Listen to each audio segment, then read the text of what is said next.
इसलिए संविधान बहुत महत्वपूर्ण चीज है। उसके जितने भी अध्याय और जितने भी अनुच्छेद हैं, बेसिक चीज तो पता होना ही चाहिए। जो पहले से जो अधिनियम था उससे शासकीय व्यवस्थाएं चालू हुई। फिर 26 नवंबर को कुछ पार्ट एक्सेप्ट कर दिए और बाकी का कंप्लीट जो है 26 नवंबर को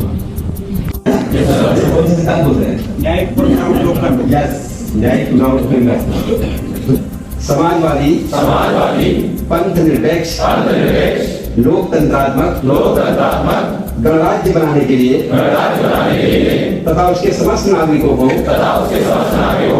सामाजिक आर्थिक और राजनीतिक न्याय विचार अभिव्यक्ति विश्वास धर्म और उपासना की स्वतंत्रता प्रतिष्ठा और अवसर की समता प्राप्त करने के लिए तथा उन सब में व्यक्ति की गरिमा और राष्ट्र की एकता और अखंडता को सुनिश्चित करने वाली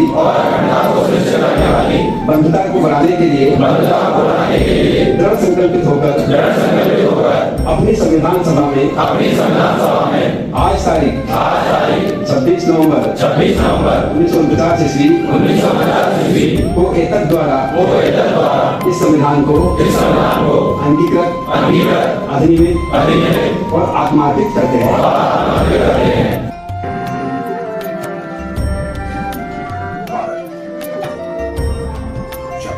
नई शुरुआत के लिए खड़ा था तो उसकी राह में पथ प्रदर्शन बना हमारा संविधान। डॉक्टर भीमराव अम्बेडकर की अध्यक्षता में जब देश ने अपना संविधान तैयार किया तो भारत के लोकतंत्र को मजबूत बनाने और सबके लिए बराबरी का अवसर सुनिश्चित करने का आधार बना भारत का संविधान। हमारे संविधान निर्माताओं ने 75 साल पहले यह सपना देखा और तय किया कि हम कहीं पर नहीं चल रहे हो, हमें समान अवसर और अधिकार मिलेंगे, ये नहीं पाएगा। तो आज विश्व की 5वीं सबसे बड़ी अर्थव्यवस्था है और जब की इकोनॉमी में शामिल होने के लिए तेजी से बढ़ रहा है तो उसका श्रेय संविधान के मूल्यों को जाता है।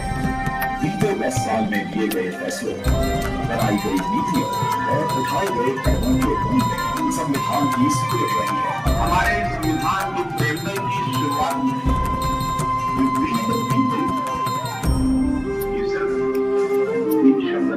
जहाँ विभिन्न विचारों की सारी धाराएं एक ही सागर में जुड़ी है। एक भारत श्रेष्ठ भारत की भावना के साथ आज हमें भारत में एक संविधान है जिसकी दिखाई दिशा पर चलकर हम बनाएंगे उनसे भारत।